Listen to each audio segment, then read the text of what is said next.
Aarti Sharma, education and medical counsellor. और आज हम बात करने वाले हैं मैरिज काउंसलिंग के बारे में।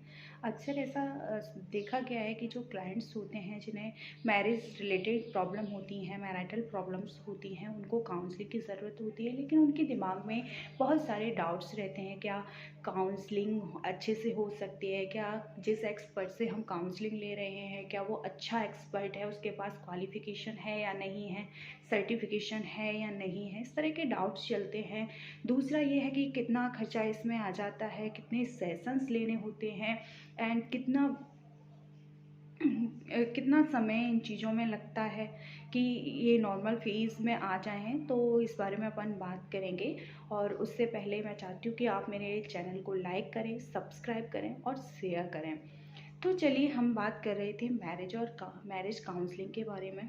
अक्सर लोगों में शादी को लेकर बहुत ज़्यादा प्रॉब्लम्स आ जाती हैं।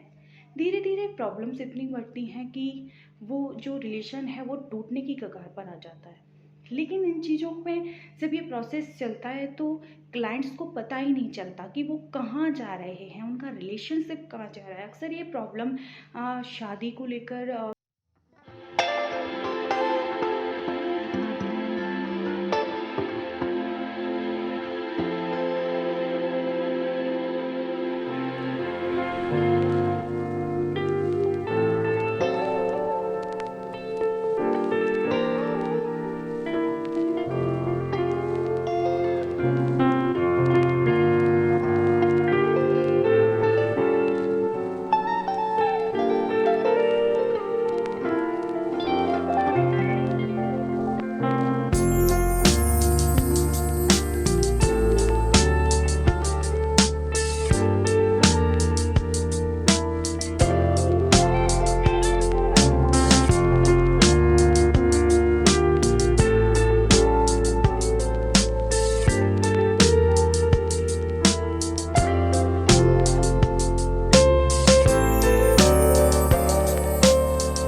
मास्टर साइकोलॉजी हो या फिर उन्होंने कोई कोर्स किया हो काउंसलिंग के लिए, या फिर उनके पास ऐसा कोई इंटर्नशिप रहा हो जिस प्रोसेस में उन्होंने कितने केस सॉल्व किए हैं, क्या उनका परिणाम रहा है, इस तरह की चीज़ें आपको देखने को मिलती हैं अगर आप अच्छा काउंसलर देखना चाहते हैं तो। दूसरा ये प्रॉब्लम होती है कि खर्चा इसमें कितना आता है। तो खर्चे की बात करें तो जो नॉर्मल काउंसलिंग होती है उसमें खर्चा नॉर्मल होता है, लेकिन इससे थोड़ा अपर लेवल का खर्चा मैरिज काउंसलिंग में होता है। ऐसा क्यों होता है? ऐसा इसलिए होता है कि मैरिज काउंसलिंग में दो लोगों की काउंसलिंग की जाती है, उनकी पर्सनैलिटी असेस की जाती है, और पर्सनैलिटी असेस करने में बहुत ज़्यादा टाइम मेहनत लगती है, तो खर्चा ज़्यादा आता है। क्योंकि दो लोगों को एक कॉमन प्लेटफॉर्म पे लाना बहुत ही टिपिकल काम होता है काउंसलर के लिए। तो लोग कहते हैं कि टेस्ट कराना ज़रूरी होता है। जी हाँ, टेस्ट कराना ज़रूरी होता है, क्योंकि जब तक आपका पर्सनैलिटी असेस नहीं होगा तो काउंसलर आपकी हेल्प नहीं कर सकता है।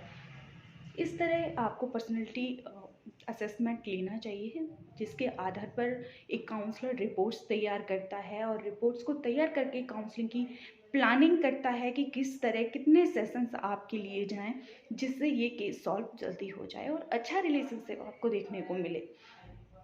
देन बात ये भी आती है, कुछ लोगों का क्वेश्चन ये होता है कि सेशंस कितने होते हैं।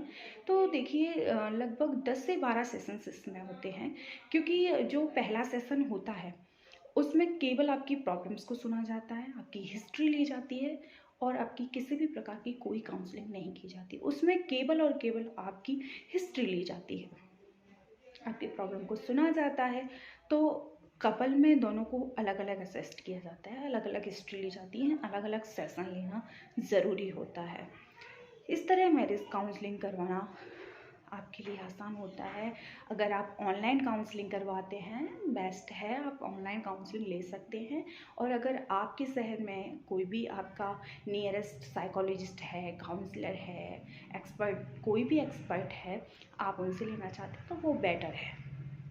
बाकी ऑनलाइन ऑफलाइन कोई मायने नहीं रखता, आप जिस तरह से लेना चाहते हैं आप उस तरह से ले सकते हैं, बस आपकी प्रॉब्लम का सॉल्यूशन होना चाहिए। 10 से 12 सेशंस में आपकी प्रॉब्लम ख़त्म हो जाती है, एक नॉर्मल रिलेशनशिप में आप आ जाते हैं।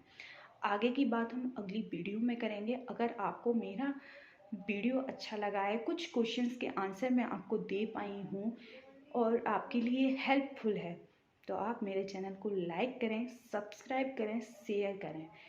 Thank you.